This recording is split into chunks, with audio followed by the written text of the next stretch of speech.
It happened right after the biggest storm of the year. Rain poured down for days without stopping. Lightning cracked like the sky was being torn in half, and thunder boomed so loudly it shook the windows. By the third day, the creeks were full, and the ground was soaked. But while my house stood dry and safe, the rest of the HOA neighborhood was drowning. I stood in my living room, sipping coffee, and staring out the window at what looked like a river running through the neighborhood. It was supposed to be a calm street, trimmed lawns, clean driveways, American flags on porches. But today, it looked like a disaster zone. Driveways were underwater. Garage doors floated off like cardboard. Cars sat half-sunk like forgotten boats. "Serves you right," I muttered under my breath. Because I warned them. I warned them so many times. The HOA sealed the waterway that passed through my land, an old drainage canal that connected to the town's main storm runoff. And once they sealed it, all the rainwater had nowhere to go. Now it was going straight back into their homes. And that wasn't even the worst part. I heard the sirens before I saw them. 3 HOA patrol cars splashed up my driveway like they were boats. The HOA president, Thomas Greeley, a bald, red-faced man in khakis, stormed out of his car, pointing at my house like I was the devil himself. "This is your fault, Jake. You sabotaged us." That's when I opened my door, calm as ever. I didn't say a word. I just reached behind the porch light, pulled out a USB flash drive, and held it up high. "Actually, Thomas," I said with a grin, "you did this to yourself. And I have proof." His face turned pale. The HOA members stopped splashing forward. And just as Thomas lunged toward me, I slammed the door shut. Let me tell you how all this started. My name's Jake Miller. I'm a retired engineer. I bought this property, 10 acres with a long creek running through it, 10 years ago. I love peace, freedom, and fishing on Saturday mornings. I'm not one to pick fights. But when the HOA expanded and tried to force me to join, that's when the trouble started. See, the HOA was created for the new housing development across the road from my land. Fancy homes, gated streets, perfect lawns, the kind of place where people write you a fine for your grass being half an inch too tall. I'm not that kind of guy. I mow my lawn when I feel like it and grill on my porch in a tank top. But that's not good enough for Thomas Greeley and his HOA army. One day, I got a letter on official looking paper. "Mr. Miller, in order to maintain neighborhood standards and environmental consistency, your property will be evaluated and included under the Homeowners Association regulations starting next month." Excuse me? This is my land. And that creek running through it? It's older than the whole development. It was even on the county maps from 1952. And now these people wanted to take over. I showed up to the next HOA meeting, even though I wasn't invited. I brought copies of my deed, my property line, and the legal zoning codes. And when I stood up to speak, Thomas rolled his eyes and said, "You again?" "Yes," I said. "Me again. The guy who actually owns the land you're trying to regulate." That meeting was a circus. Neighbors whispered behind my back. A woman named Carol hissed, "He's so stubborn." Another guy, Jeff, muttered, "Why can't he just play along like the rest of us?" Because I don't play along when people mess with what's mine. I left that meeting with more enemies than I'd ever made in my life. But I didn't think they'd go this far. 2 months later, I was out back near the creek when I heard engines, bulldozers, for men in reflective vests, and HOA polo shirts drove onto my land without warning. They were tearing up the grass, placing big concrete slabs, and, worst of all, blocking the mouth of the creek. I ran down the slope, yelling, "What are you doing? You're on private land." One guy shrugged. "We got orders. HOA said this channel isn't safe. Too much overflow. Said it needs to be sealed to prevent risk to the subdivision." That channel had handled overflow for 50 years. It was the only thing keeping stormwater from backing up into the neighborhood. "You can't just do this," I shouted. They ignored me. So I pulled out my phone and recorded everything. Every cement slab, every trench filled, every post they drove into the ground. I even caught a video of Thomas himself on site, standing by a black truck, nodding in approval. That night, I filed a complaint with the county. I sent the footage to every local agency, but nothing happened. Why? Because Thomas had connections. He was the former city engineer. The Good OL Boys Club had his back. They ignored my complaint, but nature wouldn't. After the sealing, small things started happening. Rain would fall, and puddles would stick around longer than usual. The grass near the neighborhood slopes turned swampy. A week later, a house at the edge of the subdivision called in a plumber. Their basement was flooding. I watched from my porch with binoculars. Carol's yard was turning into a bog. Her white fence leaned sideways like it was sinking. And still, the HOA kept sending me notices. Your property is not compliant with neighborhood beautification standards. Failure to respond may result in legal action. You are legally required to allow runoff to flow toward the HOA drainage basin. That's rich. They sealed off the creek. And now they wanted me to magically fix the water buildup? I sent them one letter. Just one. Dear HOA, I am not under your authority. I have video footage, GPS data, property rights, and water flow history that proves your mistake. When the rains come, and they will, I suggest you have a raft handy. Best of luck. Jake Miller. At first, it was just heavy clouds. Then a slow drizzle. Then a full-blown storm. 3 days of downpour turned the ground to soup. The sealed creek overflowed backward, pushing water straight into the neighborhood. I sat on my porch, sipping coffee and watching the chaos unfold. Cars tried to back out of driveways, only to stall in knee-high water.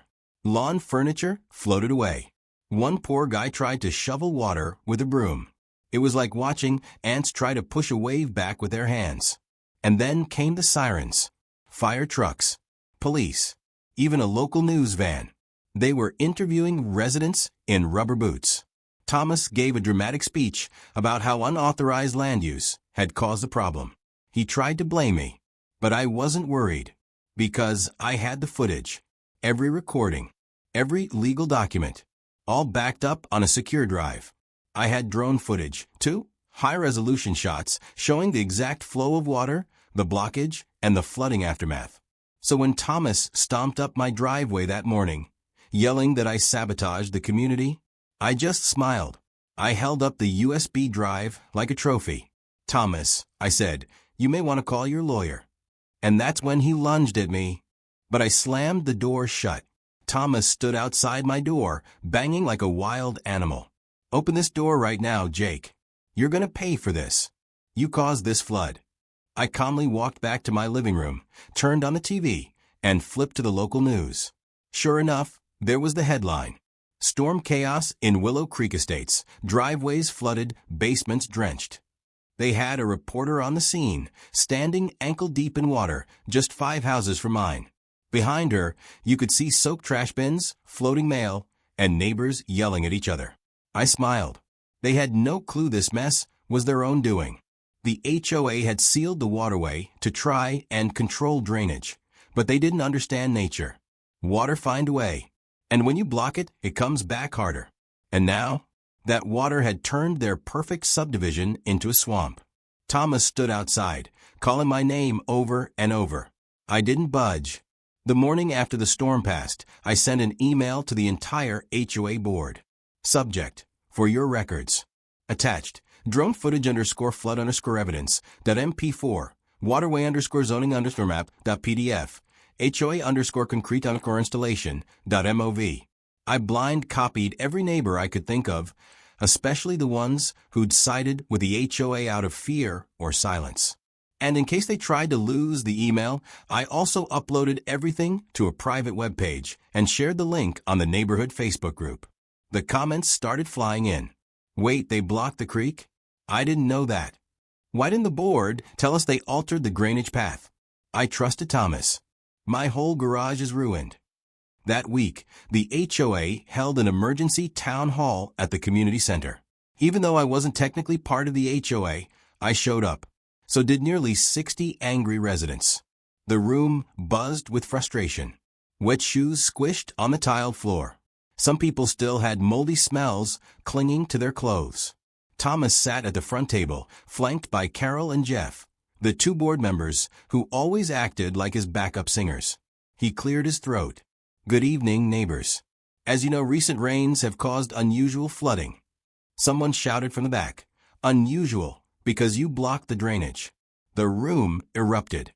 I lost my furnace. My kids slipped in the hallway. I want my insurance deductible back. Thomas raised his voice. Let's stay calm. The real issue here is trespass. Mr. Miller, who is not a registered HOA member, installed unauthorized surveillance, and that's when I stepped forward, holding up a folder. You want to talk about unauthorized? I laid the folder on the table. That's a copy of your cement ceiling order, signed and dated by you, Thomas. And here, I held up a screenshot, is the timestamp drone photo showing your workers on my land. That's called trespassing, sir. Gasps filled the room. Carol tried to interrupt. You don't have the right to speak here. Actually, I said, turning to the crowd, I have the right to defend my land. And you all have the right to know the truth. The flooding didn't start until the HOA sealed off the creek that ran through my property. They did it without permits, without planning, and without any care for what would happen to you. Thomas's face turned beet red. After the meeting, several neighbors approached me outside. One older man, Mr. Reynolds, grabbed my hand. Jake, I'm sorry. I believe them. I didn't know they'd gone this far. It's okay, I said. I just want the water unsealed and the land respected. A younger couple approached me too. The woman, Rachel, said, our baby's room flooded. Can we get copies of your footage? Absolutely, I said. Use it however you need to for your insurance. Jeff, the HOA board member, walked up to me alone. He looked nervous. Listen, Jake. I didn't vote to seal the waterway. Thomas pushed it through without full consent. He said it was handled. I studied his face. He looked honest. Scared but honest. If you want to make this right, I told him, help me unseal the creek. 2 days later, Jeff showed up at my ranch gate. He wasn't alone. He brought 2 other residents, both of them former contractors who lived in the neighborhood.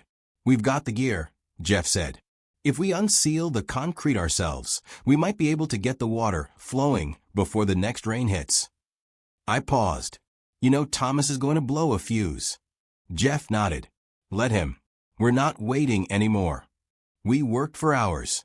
With sledgehammers, crowbars, and sweat, we pried open the concrete slabs.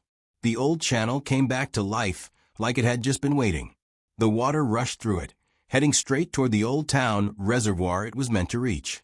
When we finished, we stood there muddy and soaked, but smiling. The creek was back. 2 days after we unsealed the creek, I got a knock on my door. This time it wasn't Thomas. It was a county inspector, Ms. Linda Fields, wearing a brown uniform and a badge that said Environmental Zoning Division. She gave a small nod.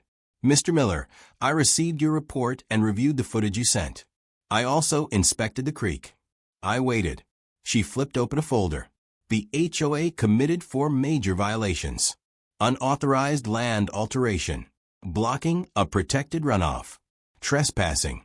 Public endangerment due to flood risk. My eyebrows rose. Will they be fined? Oh, much more, she said with a smirk. The HOA is being sued by multiple homeowners. The county is issuing a restoration order. And Mr. Greeley, well, he's already under review by the Board of Engineers. That night, something strange happened. I heard movement outside. I turned off my porch light and peeked through the window. There he was, Thomas Greeley, on my land. Again, he was pacing near the newly opened water channel, muttering and looking around. Then I saw him pull something from his bag. A can. Gasoline. My heart dropped. He splashed it around the edge of the creek, lit a match, and flames whooshed up in a flash. He was trying to burn the soil so the water couldn't flow again. I grabbed my phone, hit record, and called 911. Within minutes, red and blue lights lit up my field. Police officers tackled Thomas as he shouted, "It's his fault. He ruined everything." The fire fizzled out fast thanks to the wet ground. But the damage was done. Thomas was arrested on the spot. And that's when I walked over, held up my phone with the recording, and said to the officer, you may want to add arson to the charges. The fire didn't spread far, thank God. But it was enough. Enough to show the world that Thomas Greeley, the powerful president of the Willow Creek Estates HOA, had lost his mind. The police officers who tackled him didn't play around. They pinned him to the mud with his hands behind his back. His face slammed against the wet grass, and he screamed like a spoiled child who got caught stealing cookies. "I didn't mean to burn it. I just wanted to stop the water from ruining more homes," he cried out. One officer rolled her eyes. "Sir, you were caught setting fire to a waterway on private property." I stood a few feet away, holding the phone up high as it recorded the whole thing. Everything. The gasoline, the lighter, the flames. The moment he looked into the camera and realized he'd just destroyed his own reputation.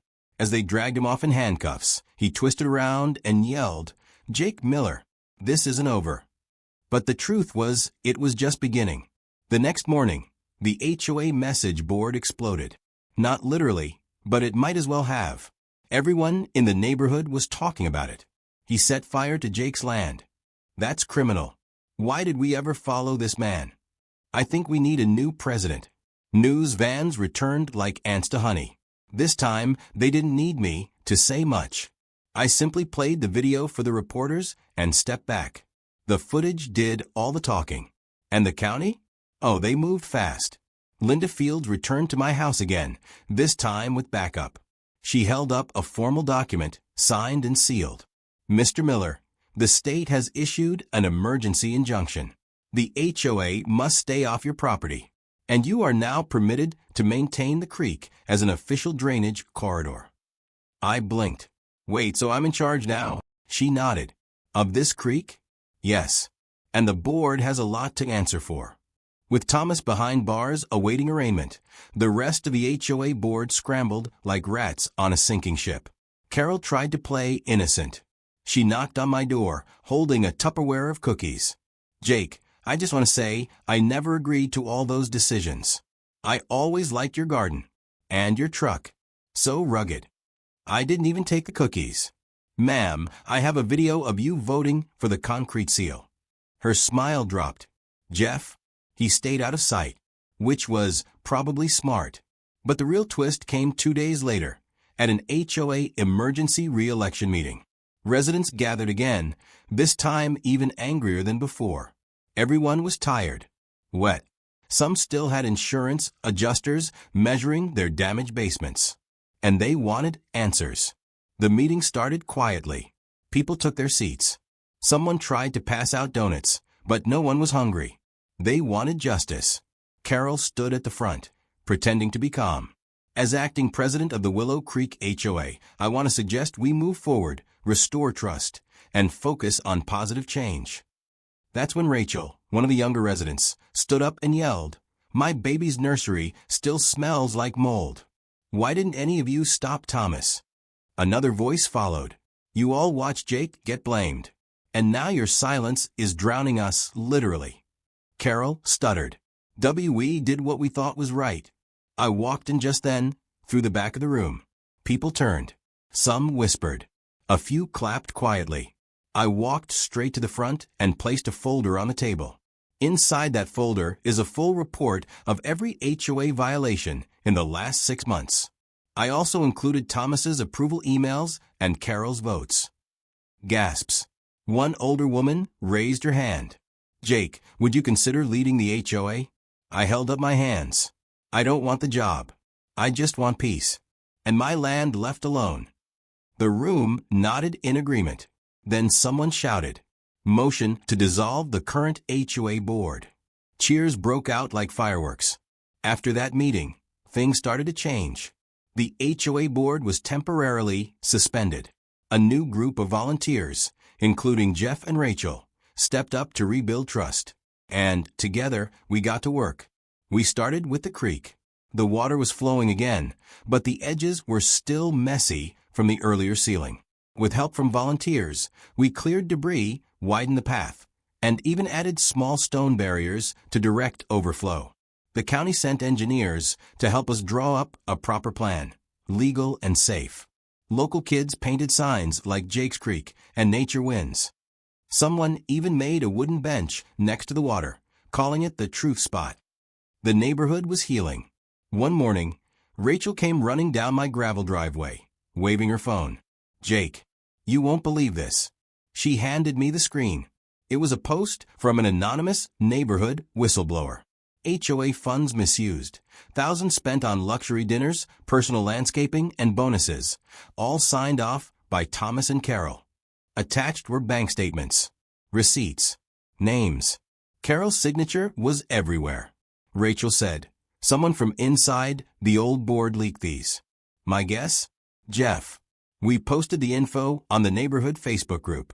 People were furious. I paid $400 a year for them to plant trees around their yard. They bought dinner at a steakhouse while our basements flooded. The final straw came when someone found out Thomas used HOA money to hire the bulldozer that destroyed the creek.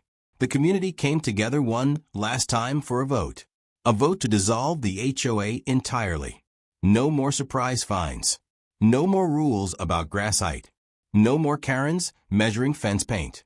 Just neighbors living peacefully, helping one another, and letting the land do what nature intended. I stood at the meeting and said, "You all saw what happened when control becomes greed. Let's choose better." The vote? Unanimous. HOA disbanded. 2 weeks later, I got a letter in the mail. It wasn't from the county, or the board, or even Thomas's lawyer. It was from Thomas himself, from jail. Inside was a handwritten note. "Jake, you ruined everything I built." But it wasn't all me. Carol knew more than she let on. Check the HOA shed. Look under the floorboards. TG. I blinked. The HOA shed sat at the edge of the neighborhood park. Locked. Abandoned. But still standing. And I had the old key. The next day, I went to the shed. And what I found under those floorboards changed everything again. The air inside the HOA shed smelled old, like wet wood, moldy paint, and secrets. I hadn't been inside this little building in years. It was a plain white shed, sitting quietly at the far edge of the park, next to the old basketball court. Nobody ever paid it much attention. Just another storage space filled with cones, broken sprinklers, and maybe leftover folding chairs. But Thomas's letter had changed that. Check the HOA shed. Look under the floorboards. It echoed in my mind over and over as I unlocked the rusted padlock and swung open the door. Inside was dust, silence, and something else. A smell, like plastic and burnt wires. I stepped in carefully, flashlight in hand. The room was about the size of a bedroom, and everything inside looked like it hadn't been touched in years. Old posters from past HOA events, stacks of bottled water, a broken weed trimmer. But the center of the floor had a large brown carpet, one that looked newer than everything else. I knelt down, pulled it back, and that's when I saw the outline of 4 loose floorboards, cut clean, square, and exact. My heart beat faster. I wedged the edge of a crowbar under one board, pushed up, and crack, the wood lifted with ease. Underneath wasn't dirt. It was a black plastic bin, sealed, labeled, and full. I lifted the lid. Inside were dozens of folders, all color-coded, all stamped with the HOA logo. Each had names on them. But it wasn't just boring paperwork. It was evidence. I flipped open the first folder. It had the name Tina Sanders written in red marker. Inside were printed photos of Tina's house, with red circles around her doghouse, her garden gnome, even a plastic flamingo. Taped to the back was a typed report. Violation. Unauthorized decorative placement. Recommendation. Fine and HOA inspection. Another folder had Peter Colson on it, with photos of his fence before and after repairs.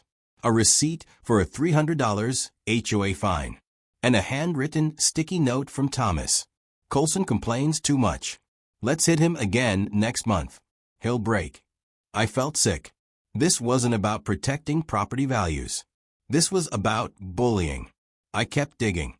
One folder was marked Miller, Jake, my name.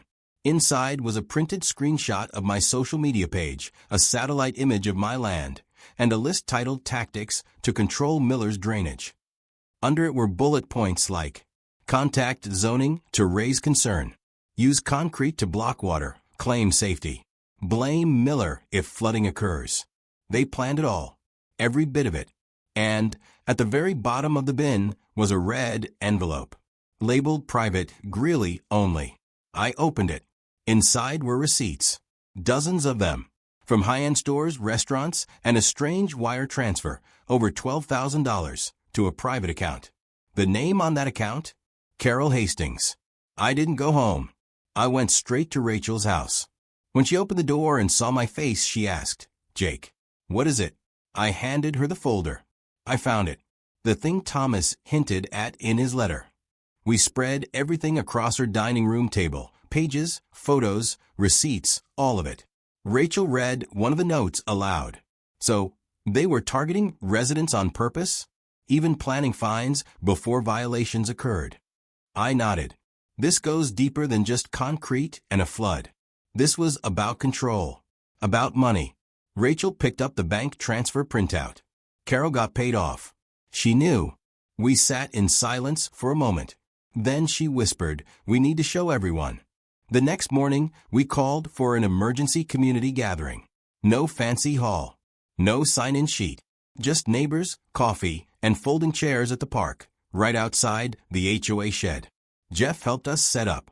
Mr. Reynolds brought a speaker and microphone. Rachel printed out giant posters of the documents. By noon, nearly everyone had shown up. I stepped forward and tapped the mic. "Good afternoon. What you're about to see is not a mistake. Not an accident. It's the truth behind everything the HOA did to us these past years." I held up the folder with my name on it. They planned to flood me out. But it didn't stop there. Then I opened the red envelope. This envelope contains proof that Carol Hastings received over $12,000 from HOA funds. While your home's flooded, she was cashing out. Gasps. Murmurs. Carol wasn't there. But she wouldn't stay hidden for long. 3 hours later, the sheriff showed up at Carol's house with a county official and 2 deputies. The news had already picked up the story again, this time with names and numbers. They knocked, but no answer. Then Rachel, standing across the street, pointed. Look, Carol was sneaking out the back door, suitcase in hand, hair tied back, sunglasses on. The deputies ran around just as she tried to jump into a waiting cab. They stopped her. One deputy opened the suitcase and pulled out several envelopes. Cash. Lots of it. Carol broke. She dropped to her knees. It wasn't all my fault. Thomas made me sign things. I didn't know what they were. But the evidence said otherwise. She was arrested for fraud, theft, and conspiracy. The story hit the evening news across 3 counties. HOA scandal. President and treasurer face charges after community flooding incident. Reporters stood outside the park. Cameras zoomed in on the creek. Photos of Thomas's arrest, Carol's escape attempt, and the flood damage filled every screen. And there I was, just a quiet rancher, sitting on my porch, watching it all unfold with a tired smile. Rachel stopped by with a tray of muffins. "You really did it, Jake." I shook my head. "We did it." This whole neighborhood stood up.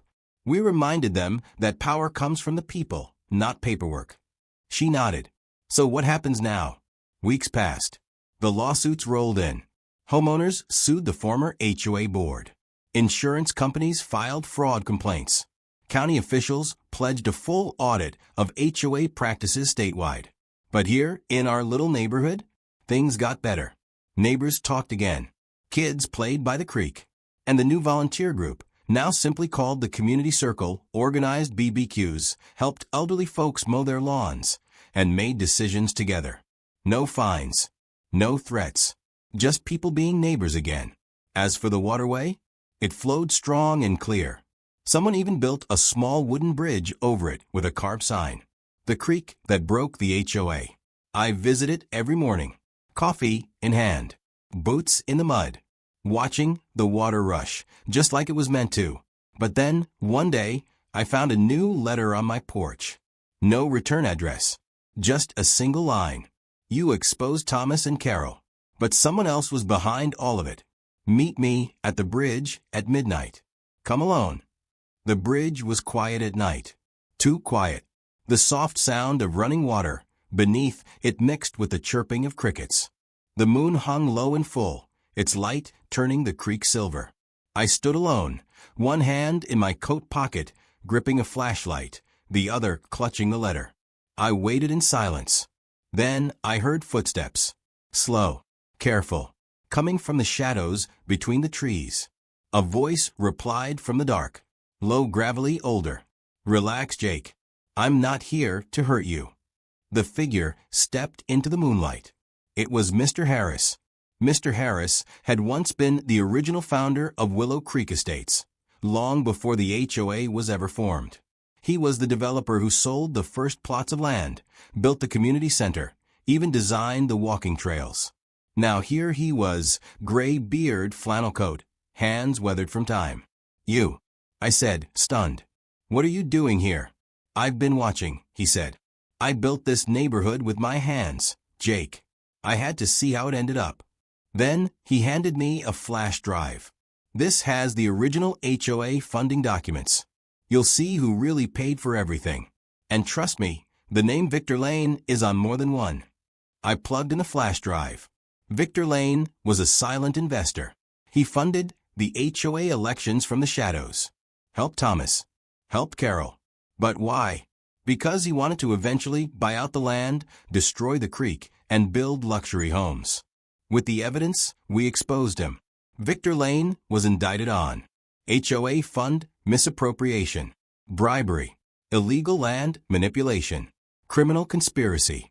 The judge even ordered restitution for every homeowner. Months passed. Then a year. The storms came again, but this time the water had its path. No floods. No chaos.